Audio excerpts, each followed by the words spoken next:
नमस्कार। भारत पाक तनाव कोई नई बात नहीं, लेकिन अब इस तनाव को हवा दे रहा है तीसरा खिलाड़ी, जो कि है चीन।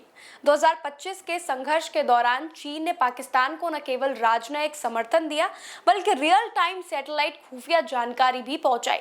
ये सिर्फ एक सहयोग नहीं, बल्कि भारत की सुरक्षा के लिए एक नई चुनौती है, जहां लड़ाई सिर्फ सीमा पर नहीं बल्कि अंतरिक्ष से भी लड़ी जा रही है। क्या है पूरी खबर, देखिए report.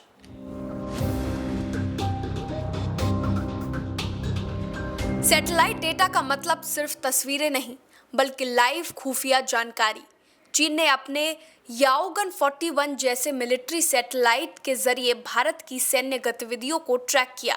Missile movement, air defence system और टुकड़ी तैनाती जैसी जानकारी पाकिस्तान को दी गई। 22 अप्रैल को जम्मू कश्मीर के पहलगाम में आतंकी हमले के बाद भारत ने ऑपरेशन सिंदूर शुरू किया। इसी दौरान चीन ने पाकिस्तान को भारतीय सैन्य ठिकानों की सैटेलाइट तस्वीरें और रडार डेटा पहुंचाया। पाकिस्तान ने चीन के बनाए J-10C फाइटर जेट्स और PL-15 मिसाइलों से जवाब दिया। 2025 में चीन ने पाकिस्तान के लिए ऑप्टिकल सैटेलाइट PRSS-1 लॉन्च किया और 2028 में एक पाकिस्तानी अंतरिक्ष यात्री को तियांगोंग स्पेस स्टेशन भेजने की योजना भी बनाई गई। यह अंतरिक्ष सहयोग अब खुफिया साझेदारी में बदल चुका है।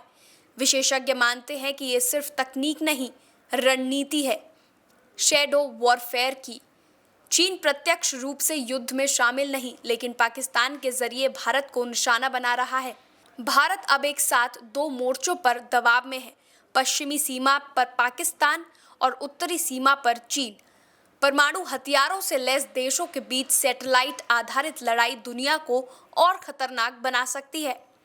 और अब जब युद्ध साइबर और अंतरिक्ष में लड़ा जा रहा है, तो भारत को अपनी सुरक्षा नीति में बड़े बदलाव करने होंगे। भारत ने संघर्ष के दौरान अपने 10 सैटेलाइट्स के जरिए पाकिस्तान की गतिविधियों पर नजर रखी। अब इसरो अगले 5 सालों में वामन सैटेलाइट्स लॉन्च करेगा। साथ ही नाविक नेविगेशन सिस्टम को और मजबूत किया जा रहा है। ऑपरेशन सिंदूर में स्वदेशी हथियारों और S-400 मिसाइल सिस्टम की तैनाती ने दिखाया कि भारत आत्मनिर्भरता की ओर तेजी से बढ़ रहा है। तो युद्ध का चेहरा बदल चुका है। अब लड़ाई सिर्फ बंदूकों से नहीं, बल्कि डेटा, नेटवर्क और अंतरिक्ष से भी लड़ी जा रही है।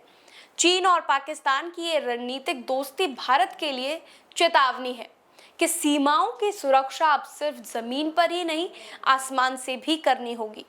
भारत को इस नए युद्ध क्षेत्र में तकनीकी, सैन्य और कूटनीतिक रूप से और मजबूत होना होगा।